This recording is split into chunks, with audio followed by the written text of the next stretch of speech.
A good realtor will spend 3 hours a day calling. This is not your typical boring real estate show. This is real estate marketing redefined, uncensored, and unedited in what's working today in the market minus the fluff. This is Real Estate Marketing Dude, because just having a license isn't enough. Now please welcome your host, the unprofessional professional, Mike Cuevas. What's up, ladies and gentlemen? Welcome to another episode of the Real Estate Marketing Dude podcast. And we are excited to have you guys all in on today. We're going to talk to somebody that I just met for the first time, like every guest. We don't do any pre-interviews here. We just sort of go live and go raw. But from what I understand, I think I'm going to be talking to myself today, more or less.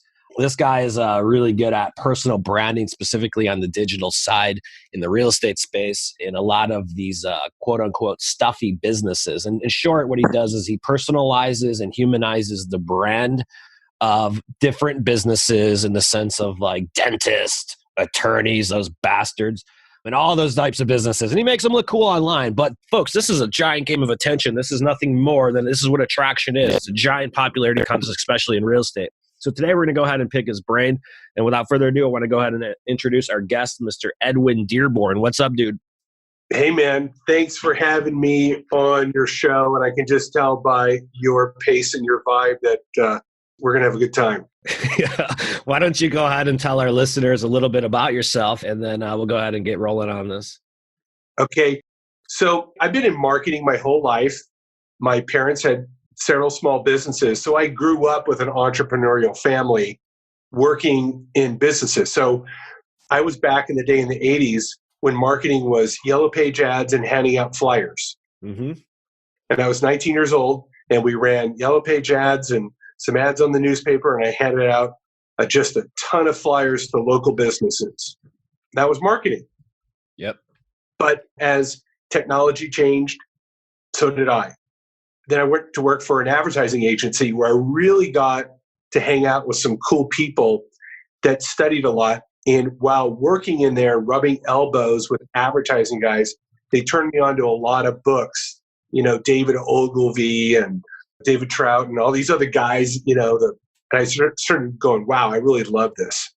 Well, move forward to 2008 when Facebook, Twitter, YouTube were really come out. I saw that was going to be the future. And if I didn't dive deep into that, I knew that I was going to become a marketing dinosaur. So I went to work for a website company, a guy named Bill McIntosh in SoCal. He was crushing it. And I said, Bill, teach me everything you know. I'm going to do a deep dive. And again, got some books. Went to David Meerman Scott, got the New Rules of Marketing and PR, read that several times. And, I've just been kind of an autodidact, just teaching myself everything I can, going to watching Gary Vaynerchuk, reading his books. What I found is that really there's a misconception of what branding is today. They think it's a logo and a pretty website, but that's actually not what branding is. That's what's sold as branding to real estate agents in particular and to dentists. Your branding, your logo, your photo, we're going to make you look like a celebrity. Yep. But you end up looking like everybody else. So where's the differentiator, which is the essence of branding?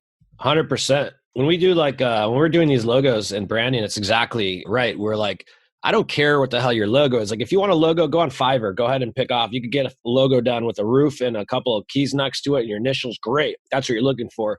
Your logo is part of your brand. So I don't care what your logo is. I care what the hell it stands for. And I care about the story it tells and the image and the impact it makes. Right. Amen. So when, your logo, here's a question. Here's what I'm curious on this. Here's our smell test for a logo. It's got to do three things. One, it's got to inflect personality. It's got to remind people what you do, and it's got to tell a story. Perfect. Yeah, I think that's fine. I think once you do that, so now you've got the website, you've got the logo. Believe me, I have consulted hundreds of businesses and entrepreneurs that have all the branding, quote unquote, done, but they don't have enough clients. Right. So you mastered branding supposedly, yet you don't have enough people appreciating and consuming your brand. So is the branding really done? My argument is no. If no one's consuming the brand, or not enough people are consuming the brand, is the exercise of branding really done? Yep. So what in reality is, and I came up with this in my book, Power Branding Secrets, is there's really a branding triangle. Your brand image, things like logo, website, your colors, your tagline, that's your brand image. Now we have the next part, which is your branded communications, your podcast, your email newsletter. That's really, to me, the unlock. Are you offering value and really standing out? Grant Cardone's got an okay logo, but it isn't because of the logo that I want to buy Grant Cardone. It's his content making me buy into his brand. Is he's putting out tons of content. So that's the second leg of the branding triangle is, are you putting out branding content? Podcasts, YouTube shows, good emails, live events, webinars, all that stuff. Anything that is a communication medium. In fact, actually, that's where the audience is. 100%. They're not hanging on your website. Let me They're go hanging through out just so the agents here, and let me put this in context for you guys that are sitting on a treadmill right now. Here's what we're saying is how do you communicate? So let me give you two tangible examples. I'll use mine as an example. So remember when I was selling real estate, you guys who've been listening to the show for a while, it was 3 years ago, but I was Chicago real estate dude. Now I'm real estate marketing dude. If I went into insurance sales, I'm the insurance dude. No matter what, I'm a dude, and that's how my process works. How I communicate is that of a dude. So what the hell are you is the question. If you're a mom, are you communicating as a parent? Don't be a real estate agent that happens to be a mom. Be a mom that happens to be a real estate agent in that order. And there's a major difference with how you communicate. So like a mom who's doing a community series is probably talking about kid-friendly restaurants, breweries, beaches with changing stations, as opposed to come and check out the latest interest rate and market report. Like your kid has to interrupt you and then that'll work, but don't do it otherwise. But they're in sales. That's the problem with real estate agents, because you guys are taught by all these damn ass gurus to go out and sell people a bunch of shit. No one's taking that bait anymore. People are not wanting to be sold. They're wanting to be served through communication and content. And they will pick if they want to use you, not you pick if they will use you or not. Amen. Spot on.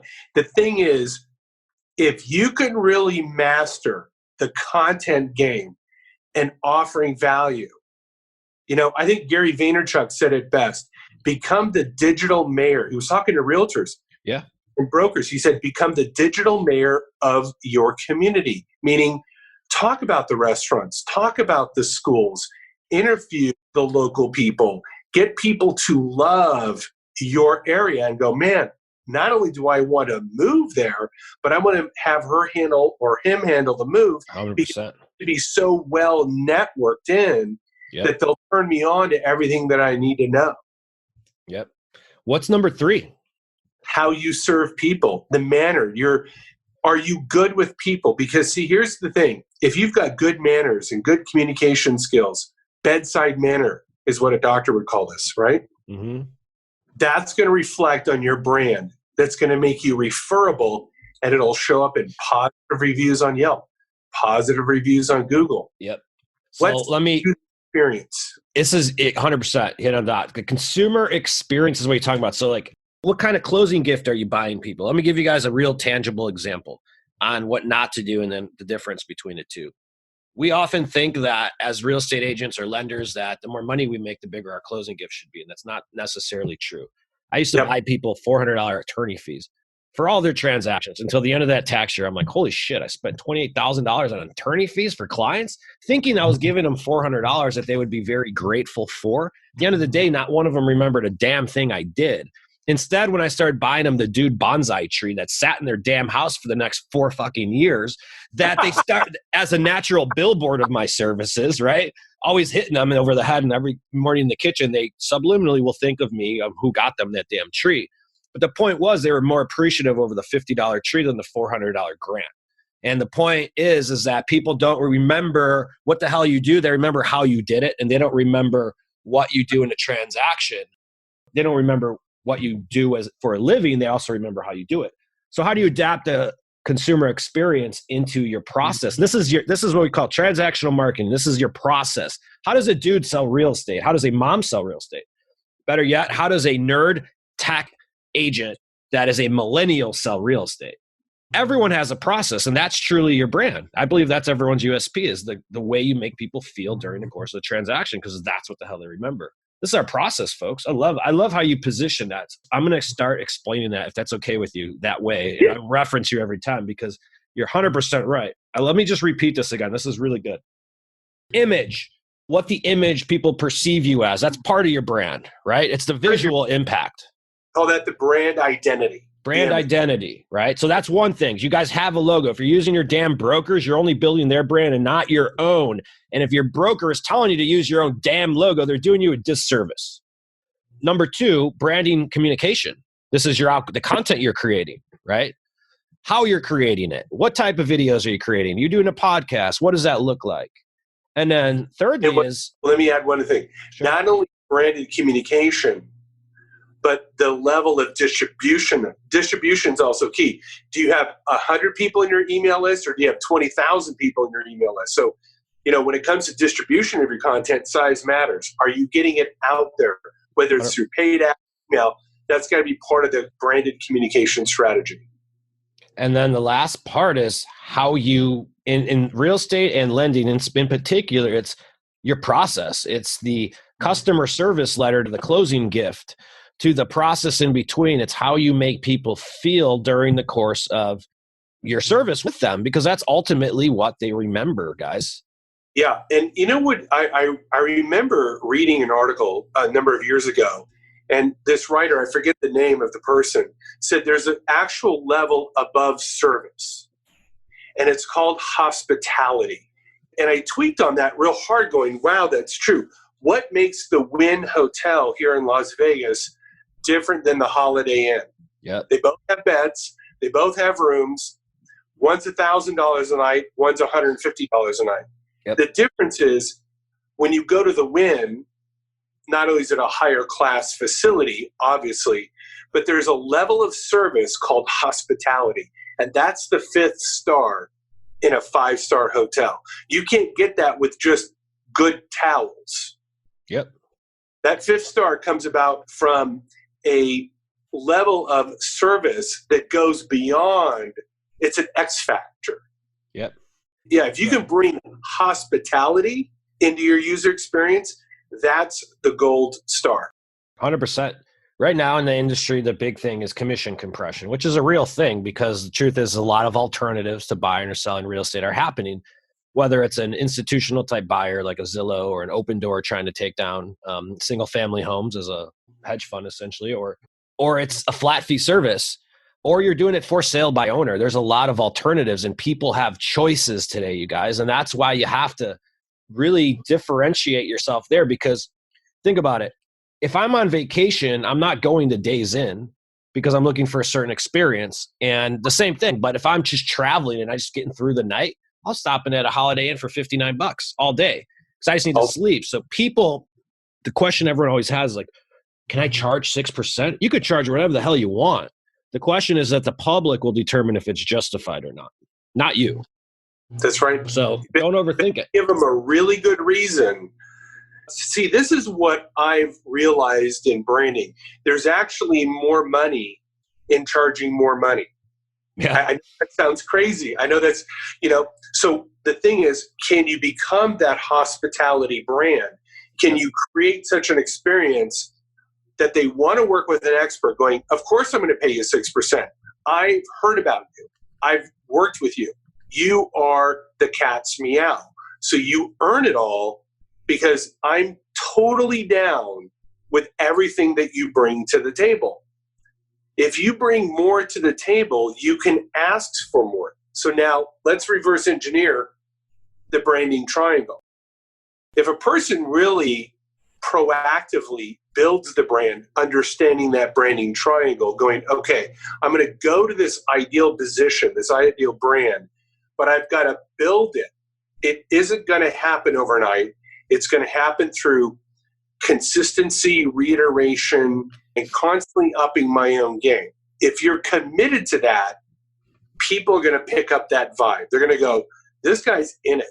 He's into it. I can feel passion. I can see it in his content. And I see that all the time where I've been able to ask for more money. I tell people how much money I'm making from a marketing deal. They're like, dude, how did you get that much? Well, they've been in my email database for 5 years, and I've made a commitment to always bringing better content. And then finally somebody will say, dude, I've been reading emails for 3 years. You're the guy I want to work with. I'm at that point now.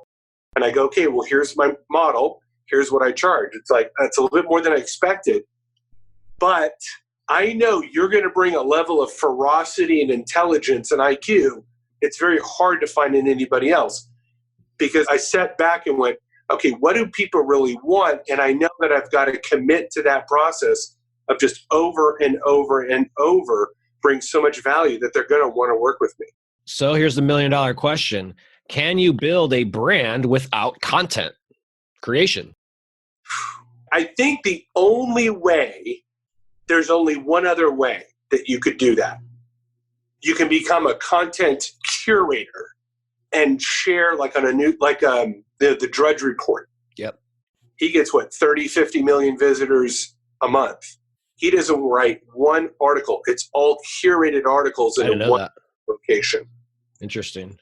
So if you become really intelligent at curating real estate content, or let's say I'm here in Henderson, Nevada, I become the expert on everything Henderson.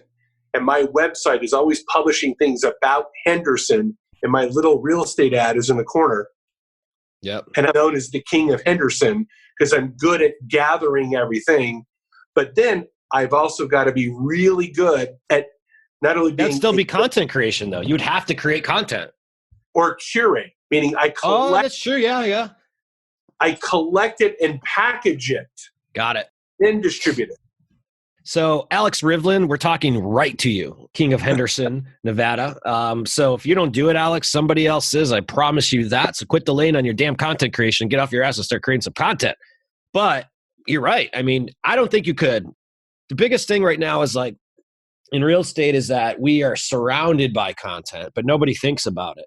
And they're like, oh, that's not marketing. Because I think we've gone such down the salesman path, and that's just the mindset with the majority. It's hard for them to look at this content creation attraction model to a bunch of salespeople, right? Let's just be honest. It's like taking a car salesperson and telling them, hey, you can't sell. But then CarMax came out, and what happened? If you guys aren't familiar with the CarMax model, they went 100% in customer service, got rid of sales, and that's why they're the number one used car dealer in the country still, you know? Yeah, user experience. Yeah, user experience. They stopped selling because what happened with people? People hated having like the used car salesman, hence the term. So what they did is they trained their salespeople right in a service and letting them come up with their own answers through Kelly's Blue Book. That's why they have a laptop on every desk when you go into a CarMax. It's a really fun experience. I sold my car there, and I would never sell anywhere else because it wasn't the used car salesman type thing. It's no differently in our business, you guys. Like, look at your experience. Look at everything we're talking about. But how do you let people know about it if you don't have consistent content creation? Because it's a busy, busy world. Like people think, here's the thing. Let me ask you, I'd love to get your answer on this. Agents believe, and please explain the algorithm to people on just social and why consistency is so important. Because people believe, a lot of people won't push send on a video because like, oh my God, I'm going to look so stupid. But little do they know, only about 20% of people will see their post, if that, without ad spend or anything else. So can you walk us through a little bit about that and why consistency is important and the algorithm as well, how it works? Okay, so let me just take the algorithm point first. Organically, 3% of your list will see a post. 3? Yeah, it's down to about 3 now. Wow. So I've got 5,000 followers. Yeah, about 80 people will see it that day. Well, either they weren't on social media that day or that hour, or Facebook just squashed it because everybody's trying to push content. So this is what I tell people. You want to grab their email address. Email is still gold. I went to a next conference with Grant Cardone. He had Ryan Deese there. And this is just a few months ago. Ryan Deese said, email is king. It's the first thing that people check in the morning. They check it 17 times a day, and you can't squash the list. Take everybody on your social channels and give them a reason to give your email up. That's how you build the brand with content. I'd rather have 5,000 emails than 50,000 followers on Twitter. Now, why is that? Because Twitter, I tweet something, what's the life of a tweet? 20 minutes at best? Maybe 1% of those people saw it. Where if I get a really good email database and I send it out and I get a 25 to 30% open rate, if it's really good and I've got an engaged audience that really loves me, I've reached thousands of people. Correct. Okay? Yep. And I'm telling you, I've gotten my best deals by using social. I use social as the hook and email as the line. Yep. I want to bring everybody into email. That I can control. That will not be squashed. So that's my 2 cents on that.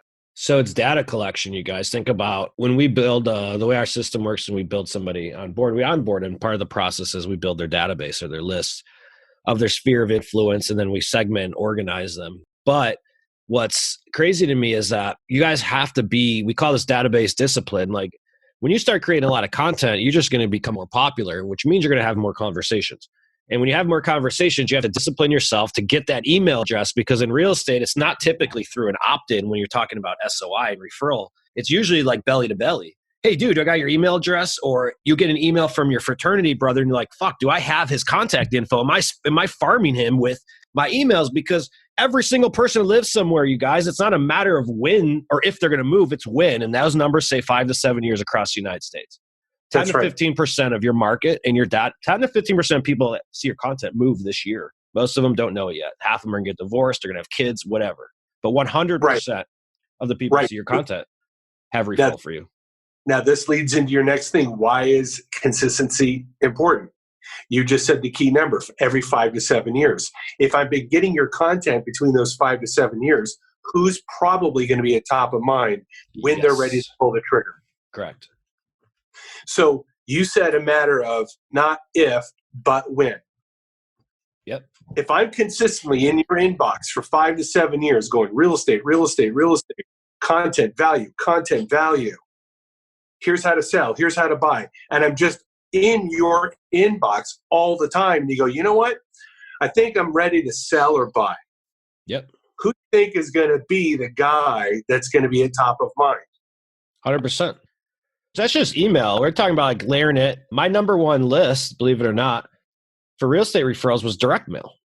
You know why? Because I had 100% receivership rate and they physically engaged with it. You can't do that with any other form of marketing. So the fact that they pick it up, throw it in the damn trash, they still took mental acknowledgement of my existence, which is the same reason why Bed Bath & Beyond sends you guys a damn 20% off coupons. No one brings that shit to the store either. They scan the email for the same damn coupon. But it's another channel to stay on top of mind. It's another way to be everywhere all the time, and people give in to the one they see the most, especially in real estate. 72% people close with the first agent they meet with. Your chances of being the first agent they meet with create intensely when you're everywhere all the time. It's simple. Don't overthink this shit. This is not sales anymore, I don't believe. I don't believe you're in sales anymore. You're not in sales. Get it out of your heads. Yeah. I think what you are is you have to become a blend of educator, inspirational individual. You have to become someone that's a connector to resources. If you work with me, I'm going to solve this problem in home insurance and get you the right mortgage and show you what schools. Like, I'm connected. Correct. And you're going to tap into my network and my power. Yep. And my knowledge. Because when you refer somebody, how do we do it? I know a guy. I know a gal. You want to be that guy that they know. I know a guy. I'll hook you up. Yep. And if you become the guy that everybody wants to know or everybody wants to refer to, it's like, oh, no worries. Edwin, he's going to go, I know a guy. How do you become that guy that is in that phrase, I know a guy? You're going to have to build a reputation. Content builds reputation. Yep. That's all it says, folks. Take the concept of direct mail farming that so many of you know that have fallen by the wayside and just apply it to content creation, with the receiving audience being the people that are on your damn Facebook friends list. The people you already know is where the majority of our business already comes from. So the question you should be asking yourself is if you're A, creating content, and then 2, if you're not creating content, or if you are you putting it in front of the wrong audience? So this is the same process in virtually any business. It doesn't matter if you're in real estate, it doesn't matter if you're in mortgage or dentists. I'm sure you're doing similar things in there. It's just content creation to your most ideal audience consistently over time is how you build a brand, period. Amen. I'll tell you when the aha moment hit for me about video and social.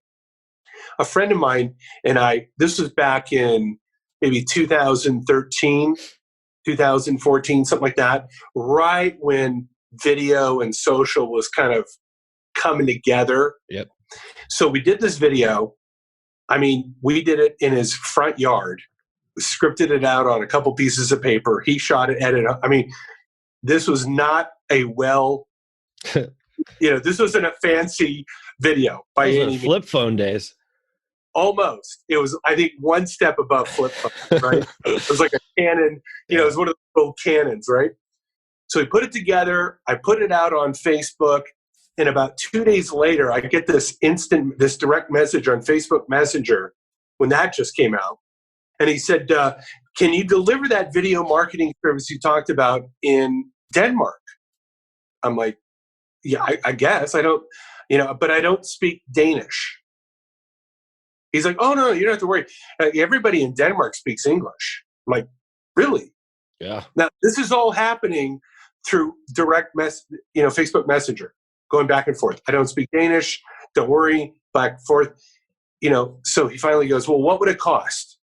I'm like, well, if you want that many videos, it would be, and I quoted him something like $14,000 plus on top of the $14,000, you're going to have to pay for my videographer and I, hotel, airline tickets, food, so it's going to be about 20 G's. He's like, great. Do you take a credit card? I was like, yeah. You have to pay me 50% now, and then plus all my travel expenses, and the 50% when we're done at the job. He's like, great, here's my credit card. All from a video. And it hit me, and I was like, yep. Oh my God, I am flying to Copenhagen to deliver marketing services from a 3-minute video that I just shared on Facebook. I was awesome. Like, this is the future. Yep. Awesome. That's great. Really good show, man. Do you have any closing thoughts that you want to leave with anybody here? And then also, please go ahead and tell people how to find you, how to get your book, get access. Go ahead and plug your website. Yeah, just find me on LinkedIn. Just type in Edwin Dearborn. If you want my book, Power Branding Secrets, just go to Amazon or Kindle and get the book where I explain in more detail this thing called the branding triangle and how to create content. I really break it down for newbies because that's really what I usually deal with. Here's my last thought. You're going to run into a lot of overwhelm when you start on this. And my thing is just find the thing you can do and start doing it. People are, well, should I be on Twitter and should I be on Instagram? I said, can you do email? Yeah, I can do email. Good, then just do email. Get good at that. Watch YouTube videos about email. Master that one skill. Get white belt down before you try orange belt. Yep. Then when you get to orange belt, practice orange belt for a few months. Don't worry that you're not black belt or brown belt. Then work up to blue belt. If you look at it that, any black belt will tell you, man, it took me 7-8 years of just constant practice. But they have those belts for a reason, is just get that set of skills. Don't worry about the next belt. Master those skills. If you did that, if you mastered just a skill for 3 or 4 months, email, then you went on to the next one. 2 years from now, you would look like a marketing genius. Yeah, I agree. Awesome, dude. Go ahead. You make sure, what's your website? Or you want to go to LinkedIn to find you? Yeah, just go to LinkedIn. That's the best way to connect with me. Cool. And notice that, guys, not going to try to sell you his stuff because he knows how to attract you instead by offering value. That's what he's really doing here. But I am not scared to sell you my stuff because I'm very confident in what I do for a living. So if you're stuck figuring out what to create content on, you don't know what to do, or you don't even know who the hell you are, that's exactly what we do. We'll help you edit, script, and distribute your video content by creating a video strategy that you're actually excited about, because we don't go to step 2 until that happens step 1.